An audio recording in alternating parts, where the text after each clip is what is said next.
কদিন আগে হয়ে যাওয়া একটা জরিপ নিয়ে আলোচনা করব। এই জরিপটা আপনারা অনেকেই দেখেছেন, পত্রপত্রিকায় এসেছে। সেই জরিপটা ছিল ইনোভেশন নামে একটা সামাজিক গবেষণা প্রতিষ্ঠান সেই জরিপটা করেছিল, এবং সেই জরিপের খণ্ডিত ভাবে একটা রেজাল্ট আমরা বিভিন্ন পত্রপত্রিকায় দেখেছি। এবং সেখানে সেই জরিপের ওই রেজাল্টগুলোতে অনেকগুলো ডাটা তারা করেছিল, কিন্তু অনেকগুলো ক্রাইটেরিয়া তারা করেছিল, অনেকগুলো বিষয় তারা জরিপটা করেছিল। ডিটেল অনেক কিছু আসছে বলে আমার কাছে মনে হয়নি। তো আমি সেখানকার মাত্র একটা কি দুটো বিষয় যেগুলো পত্রপত্রিকায় আমি সেভাবে দেখিনি, সেটা নিয়ে আমি আজকে একটু কথা বলতে চাই। কারণ আমি মনে করি এই জরিপের ফলটা, আমি এ যাবৎ যতগুলি জরিপ বাংলাদেশে দেখেছি, বাংলাদেশে বিভিন্ন প্রতিষ্ঠান করেছে, তার মধ্যে এই জরিপের মেথোডোলজিটা আমার কাছে সবচেয়ে গ্রহণযোগ্য মনে হয়েছে। মেথোডোলজি মানে হলো তারা জরিপটা কিভাবে করেছে, কাদের উপর করেছে, কোন এলাকায় করেছে, কোন বয়স ভিত্তিক লোক গ্রুপের মধ্যে করেছে, এগুলো কিন্তু খুব জরুরি। আপনি যদি সব ইয়াংদের মধ্যে করেন এক ধরনের ফল পাবেন, আপনি যদি সব গ্রামের লোকের মধ্যে করেন এক ধরনের ফল পাবেন, সেটা কিন্তু পুরো দেশটাকে আপনি বিচার করতে পারবেন না। আমি আগে মেথোডোলজি নিয়ে একটু কথা বলে তারপর মূল পয়েন্টে আসছি। সেই জরিপটাতে মোট 10,696 জন ভোটারের উপর তারা জরিপটা চালিয়েছে, এবং জরিপটা তারা চালিয়েছে 19শে ফেব্রুয়ারি থেকে 3 মার্চ পর্যন্ত সময়কালে। এবং 10,696 জন একটা জরিপের হিসাবে, মানে অনলাইন জরিপ না, কিন্তু তারা একটা ফিজিক্যালি জরিপ করেছে। ফিজিক্যালি 10,696 জন কিন্তু একটা বিরাট ফিগার।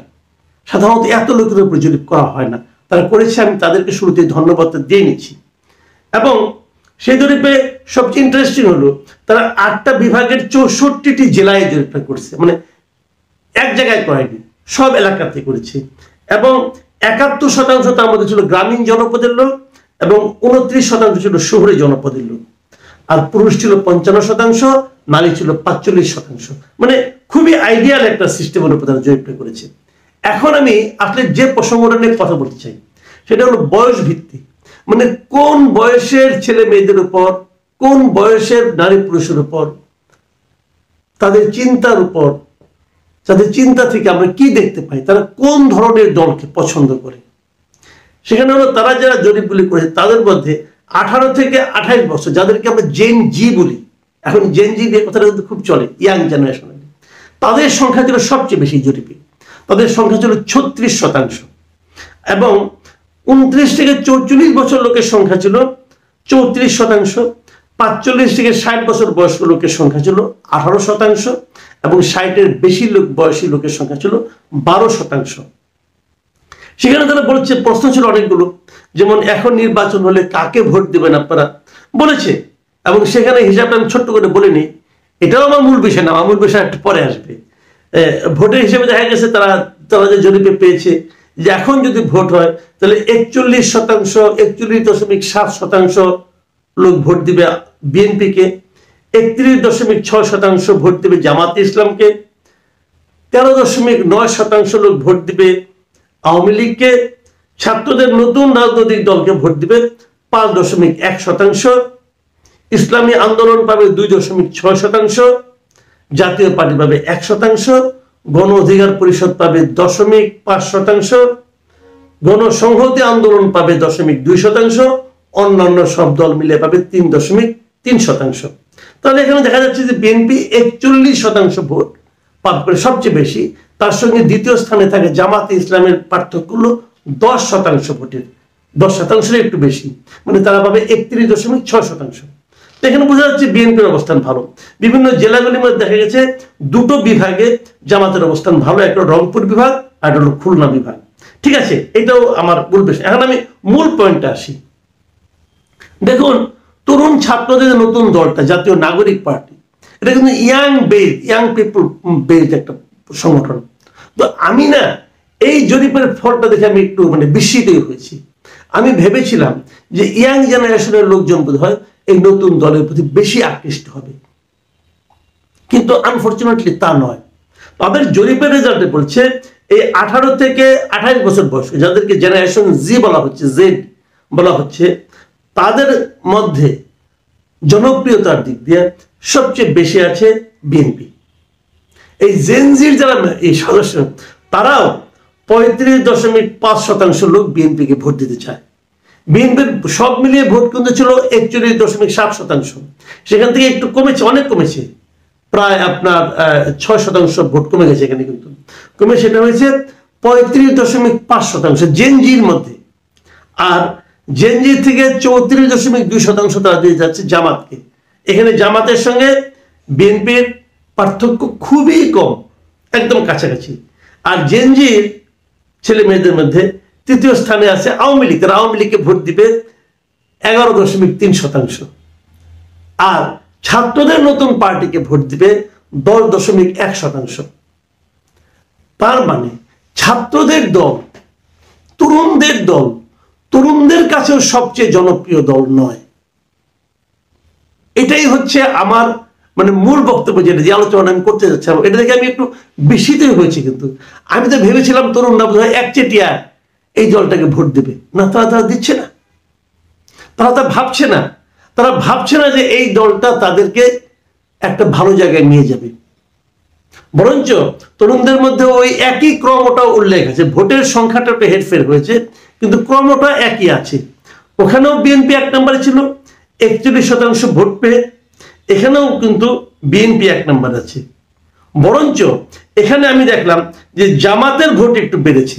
জামাতের আগে ছিল সবার মিলিয়ে ছিল 31.6%, এখানে বা দেখছি জামাতের ভোট হয়েছে 34.2%। আওয়ামী লীগের ভোট জেনজির মধ্যে কমেছে এবং ছাত্রদের ভোট সামান্য কিন্তু বেড়েছে, একদম বাড়েনি তা না। ছাত্রদের আগে ভোট ছিল 5.1%, সব মিলিয়ে ছেলে বুড়ো সবার মধ্যে 5.1%, সেটা স্ট্রেট ওয়েতে ডাবল হয়ে গেছে, ডাবল হয়েছে 10.1%।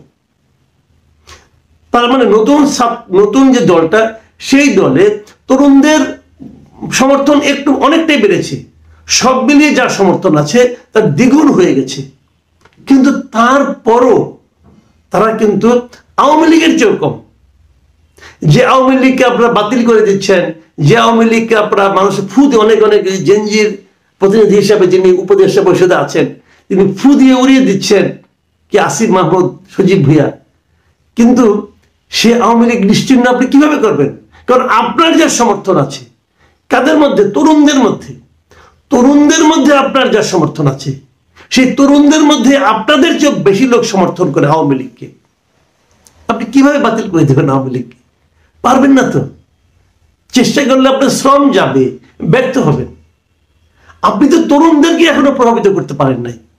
যে তরুণদের আপনারা প্রতিনিধি বলে দাবি করছেন, সরকারের কাছে দাবি করছেন, জনগণের কাছে দাবি করছেন, যে তরুণদের মধ্যেও আওয়ামী লীগের চেয়ে আপনাদের সমর্থন কম। শুনতে অবিশ্বাস্য ঠেকবে। এটা আমি বলার কারণে হয়তো এখন আমার গায়ে আওয়ামী লীগের ট্যাগ লাগিয়ে দেওয়া হবে। সেটা লাগান ভাই, কোনো সমস্যা নাই। ওইরকম ট্যাগ আমার গায়ে অনেকে লাগানোর চেষ্টা করেছে, কিন্তু খুব বেশিক্ষণ টিকে থাকেনি। কিন্তু লাভটা কি হচ্ছে আপনাদের? তার মানে আপনারা যা করছেন, আপনারা যা বলছেন, তাতে কিন্তু তরুণরা উদ্দীপ্ত হচ্ছে না। আপনাদের নতুন করে ভাবতে হবে যে আপনাদের কি বলা উচিত, কি করা উচিত। এবং আমি আরেকটা কথা বলি, আপনারা কি ভেবেছেন যে বয়স্ক লোকদের মধ্যে আপনাদের সমর্থন কেমন আছে? উদাহরণ দিয়ে বলি, এই যে আপনার 29 থেকে 44 বছর, যে মিলেনিয়ালস যাদেরকে বলা হয়, তাদের মধ্যে ছাত্রদের সমর্থন কত? অনলি 3.8%। একটু যারা বয়স্ক তাদের কাছে আপনাদের অবস্থা এরকম। আচ্ছা, ঠিক আছে। এবং যারা একটু প্রৌঢ়, আমরা বলি যে 45 থেকে 60 বছর যারা, তাদের মধ্যে আপনাদের প্রতি সমর্থন মাত্র 2.5%। মানে বয়স্করা মনেই করছে না যে আপনারা দেশ চালাতে পারবেন। আর যারা তারও চেয়ে বয়স্ক, 60-এর বেশি, তাদের মধ্যে আপনাদের প্রতি সমর্থন 1.6%।